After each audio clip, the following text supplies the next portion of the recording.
मेनका गांधी बनाम भारत सरकार और आर्टिकल अनुच्छेद 21। आप देखोगे कहा जा रहा है इसमें कि मेनका बनाम भारत सरकार के मामले में जीवन तथा व्यक्तिगत स्वतंत्रता के अधिकार को एक नया आयाम मिला। याद रखिए, मेनका बनाम भारत सरकार के मामले में जीवन तथा व्यक्तिगत स्वतंत्रता के अधिकार को एक नया आयाम मिला। सर्वोच्च न्यायालय ने अपने निर्णय में अनुच्छेद 21 को सकारात्मक माना है। याद रखिए, सर्वोच्च न्यायालय ने अपने निर्णय में अनुच्छेद 21 को सकारात्मक माना है। तो आप देखोगे यहाँ पर क्या देखने को मिला कि सुप्रीम कोर्ट ने अपने निर्णय में 21 को सकारात्मक माना है और सुप्रीम कोर्ट ने 21 में प्रयुक्त दैहिक स्वतंत्रता की विशद बोले तो व्यापक व्याख्या की, विशद व्याख्या की मतलब व्यापक ब्रॉड है ना। सर्वोच्च न्यायालय के अनुसार प्राण का अधिकार केवल भौतिक अस्तित्व तक सीमित नहीं बल्कि उसमें मानव गरिमा को बनाए रखने हेतु जीने का अधिकार भी सम्मिलित है, जो कि हमने बता दिया है। फिर फ्रांसिस कोलिंदी ने भी ऐसा ही निर्णय दिया, जिसमें थोड़ा सा बदलाव था कि पशुत्व जीवन पर नहीं मानव जीवन पर फोकस करने का काम करते हैं। सर्वोच्च न्यायालय के समय समय पर दिए गए निर्णयों में निम्नलिखित को अनुच्छेद 21 के अंतर्गत समाहित किया गया है। 21 के अंतर्गत समाहित किया गया है क्या क्या? तो मानवीय प्रतिष्ठा के साथ जीने का अधिकार, स्वच्छ पर्यावरण प्रदूषण रहित जल एवं वायु में जीने का अधिकार, हानिकारक उद्योगों के विरुद्ध सुरक्षा। देखिए, नहीं जीने का अधिकार में क्या है? मानवीय प्रतिष्ठा के साथ, ऑनर के साथ, सम्मान के साथ, नहीं घुट घुट के मर रहे हैं, डिप्रेशन में है, कई भेदभाव हो रहे हैं, तो नहीं, वो भी आर्टिकल 21 का उल्लंघन हो रहा है।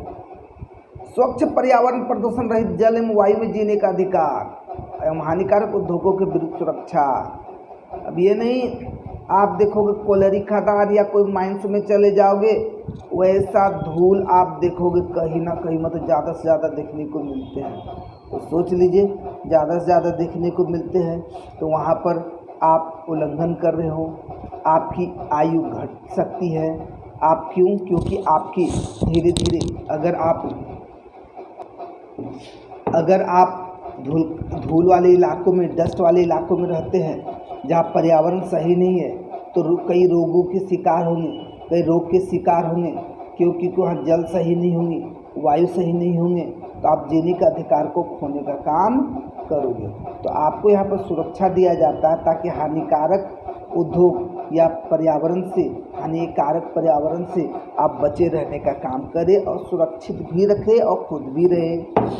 जीवन रक्षा का अधिकार, निजता का अधिकार, इस पर चर्चा करने वाले हैं जी, ठीक है, अलग से इस पर अच्छा से फोकस करेंगे। आश्रय का अधिकार जी, ठीक है, स्वास्थ्य का अधिकार और 14 वर्ष की उम्र तक निःशुल्क शिक्षा का अधिकार, ठीक है, बीबीआई करेंगे इस पॉइंट को। निःशुल्क कानूनी सहायता का अधिकार, अकेले कारावास में बंद होने के विरुद्ध अधिकार, है ना, अकेले कारावास उसका विरुद्ध अधिकार है, वो आवाज़ उठा सकते हैं, लेकिन ऐसा नहीं होता, नहीं जी।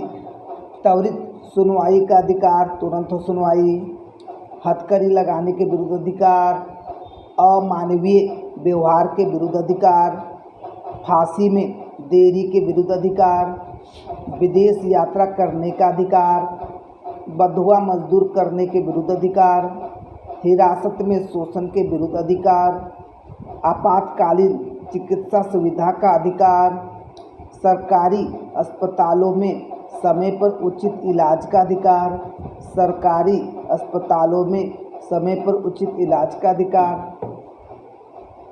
राज्य के बाहर ना जाने का अधिकार, निष्पक्ष सुनवाई का अधिकार,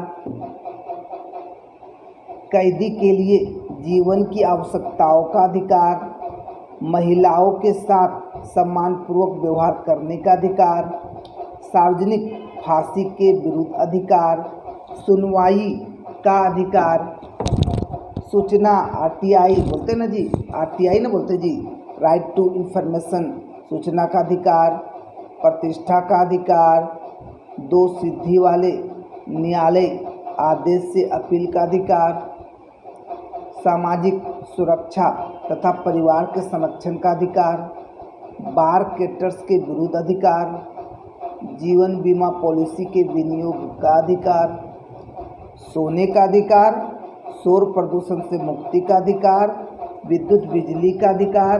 तो आप देखोगे ये सारी बातों पर फोकस करने का काम किया जाता है। तो 21 के संदर्भ में नए प्रावधान कौन देखने को मिलते हैं कि 2002 में 66वां संशोधन किया गया और 21A के अंतर्गत 6 से 14 वर्ष के बच्चों को अनिवार्य और निःशुल्क प्राथमिक शिक्षा दी जाएंगी। इस संबंध में राज्य के द्वारा विधि का निर्माण किया जाएगा। ठीक है, अब क्या है यहाँ पर हम लोग चर्चा करने का काम करेंगे